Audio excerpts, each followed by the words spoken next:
रुक करते हैं इस वक्त की बड़ी और अहम खबर की ओर। आज सीएम नायब सिंह सैनी के जापान दौरे का दूसरा दिन है। टोक्यो से ओसाका तक शिंकनसेन ओसाका बुलेट ट्रेन से सीएम ने यात्रा की। अपने परिचालन श्रेष्ठता के लिए फेमस बुलेट ट्रेन की बारीकियां समझी। विकसित भारत पहल के हिस्से के रूप में भारत में बुलेट ट्रेन चलेगी, सीएम नायब सिंह सैनी कहते हुए नजर आए। मुंबई से अहमदाबाद के बीच हाई स्पीड ट्रेन कॉरिडोर विकसित हो रहा है। सीएम के साथ कैबिनेट मंत्री राव नरबीर सिंह भी मौजूद। तो ये कुछ तस्वीरें आप देखिए, सीएम नायब सिंह सैनी इन तस्वीरों में आपको दिख रहे हैं। आज सीएम नायब सिंह सैनी के जापान दौरे का दूसरा दिन। टोक्यो से ओसाका तक शिंकनसेन ओसाका बुलेट ट्रेन से सीएम ने यात्रा की और यात्रा करते हुए ये तस्वीरें आप देख पा रही हैं। और अपने परिचालन श्रेष्ठता के लिए फेमस बुलेट ट्रेन की बारीकियों को समझते हुए सीएम नायब सिंह सैनी नजर आए। विकसित भारत पहल के हिस्से के रूप में भारत में बुलेट ट्रेन चलेगी। तो मुंबई से अहमदाबाद के बीच हाई स्पीड ट्रेन कॉरिडोर विकसित हो रहा है। सीएम के साथ कैबिनेट मंत्री राव नरबीर सिंह भी मौजूद हैं।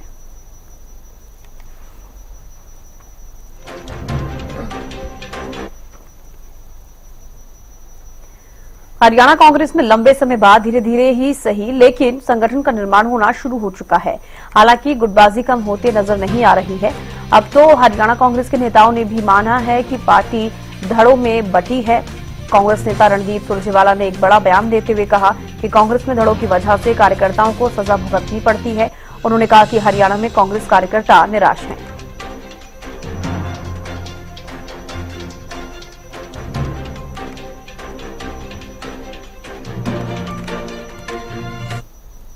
के कार्यकर्ता के मन में निराशा भी है, उम्मीद भी है और चुनौतियों से लड़ने का एक साहस भी है।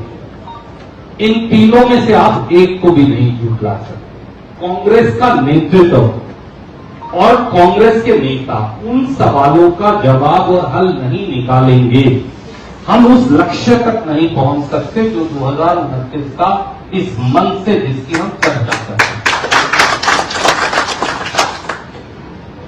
क्या कारण है कि कांग्रेस पार्टी अब 11 साल से सत्ता से बाहर है और 29 तक 15 साल हो जाए।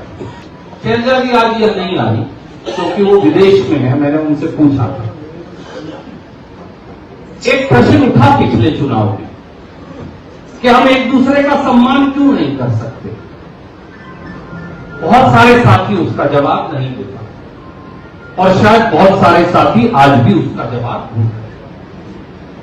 एक प्रश्न उठा पिछले चुनाव में और शायद उससे पहले भी कि हम शायद हर डिजर्विंग कैंडिडेट को टिकट नहीं दे सकते, पर क्या टिकट का वितरण सही था कि कांग्रेस जीत पाती या नहीं था।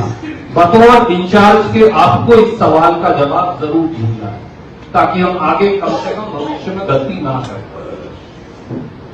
एक प्रश्न यह भी उठता है कि क्या संगठन में कांग्रेस के साधारण व्यक्ति को जो इस ग्रुप या उस ग्रुप के पेच में नहीं फंसा हुआ है उसको जगह मिल सकती है, या फिर अगर कोई दीपू से मिल लिया तो रणदीप नाराज हो जाएगा और रणदीप से मिल लिया तो चौधरी वीरेंद्र सिंह नाराज हो जाएंगे और हम तीनों से मिल लिया तो शायद राव नरेंद्र सिंह नाराज हो जाएंगे।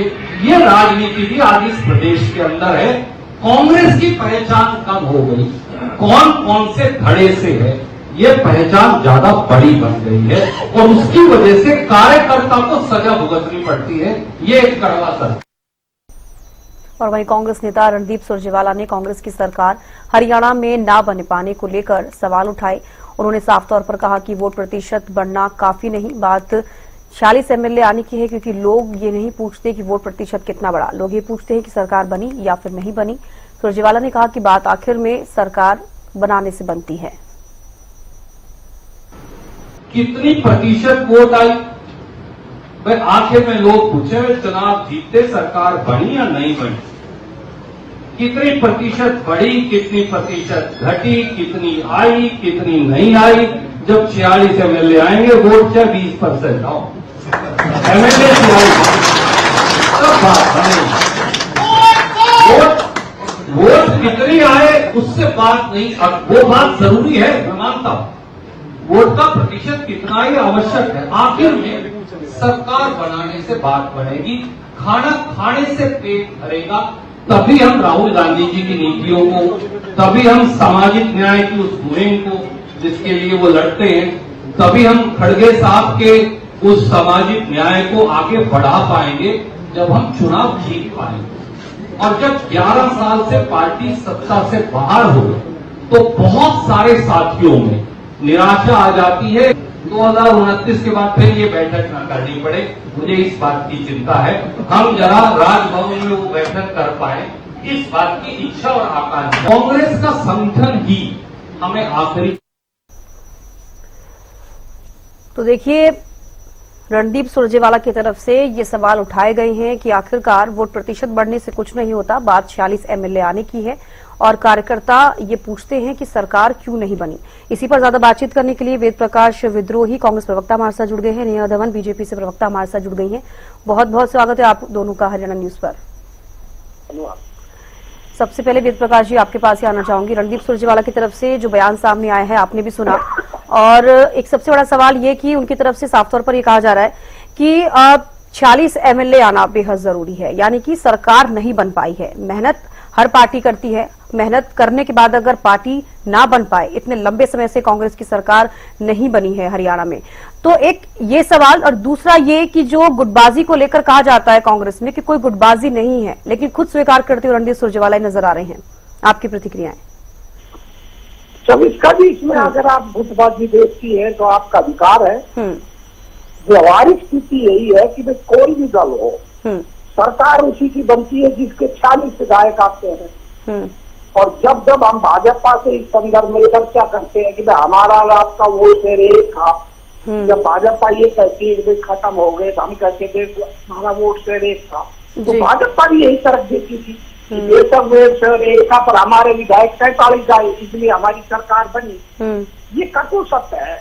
लोकतंत्र के अंदर जिसको बहुमत मिलता है उसी की सरकार बनती है, और जनता वोट प्रतिशत की बजाय सरकार किसकी बनी इसको देखती है। बिल्कुल। तो अगर सुरजेवाला ने ये व्यवहारिक सवाल उठाकर अपने पार्टी नेतृत्व को, पार्टी कार्यकर्ताओं को और अधिक मेहनत कर 40 सीट कैसे आए इस संदर्भ में काम करने को कहा है, इसमें गलत क्या था? ना तो मैं समझता हूँ ये कोई सवाल है और न इसमें कोई गुटबाजी है।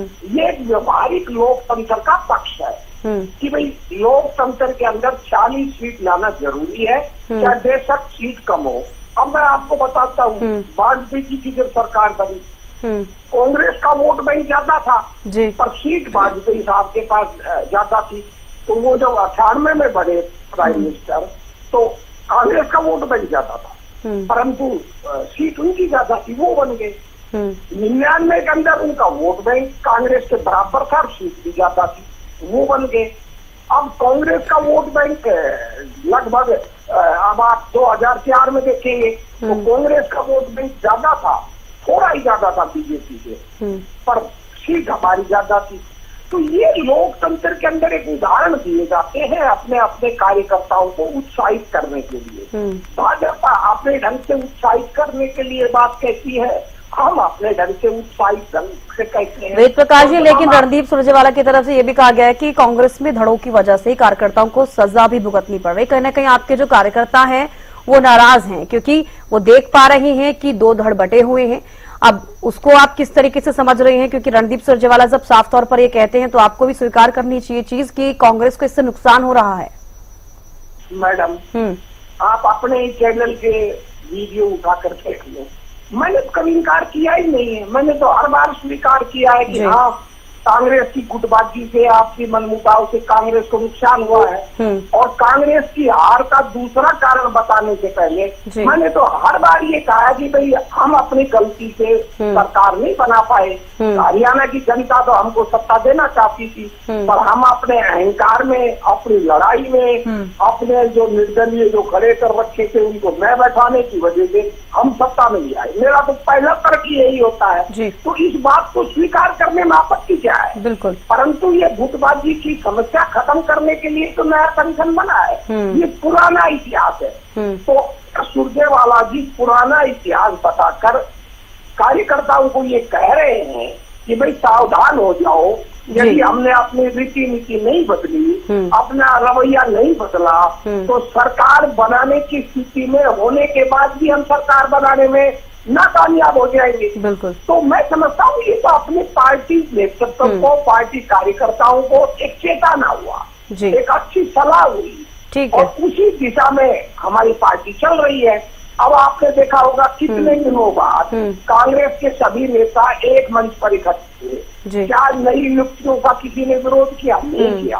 तो अब आप देखेंगे कांग्रेस एक नए तेवर में और नई ऊर्जा के साथ सबको साथ लेकर चलकर पार्टी को मजबूत करेगी। बिल्कुल, और ये एक पार्टी के लिए बेहद जरूरी भी हो जाता है वेद प्रकाश जी। ठीक है, आपके पास लौटूंगी।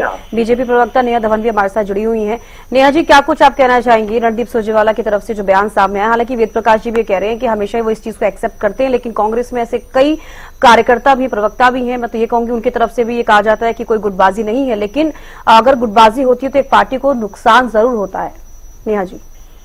शविष्ठा जी, सबसे पहले तो मैं वेद प्रकाश विद्रोही जी को और नरेंद्र सिंह जी को बधाई देना चाहूंगी कि उनका आज जो है कल ही उनका पदभार ग्रहण कराया गया है जी। उनको बनाया गया, उनको बहुत बहुत बधाई। और मुझे लगता है शविष्ठा जी की ढाक के 3 पात वाली सिचुएशन मुझे दिखती है। स्थिति ऐसे की ऐसी जैसी है वैसी बनी रहेगी, उम्मीद यही जताई जा सकती है, क्योंकि चिंता कांग्रेस के कार्यकर्ताओं को, वरिष्ठ नेताओं को करनी चाहिए। 3 बहुत बड़ी समस्याएं उनके संगठन के सामने हैं।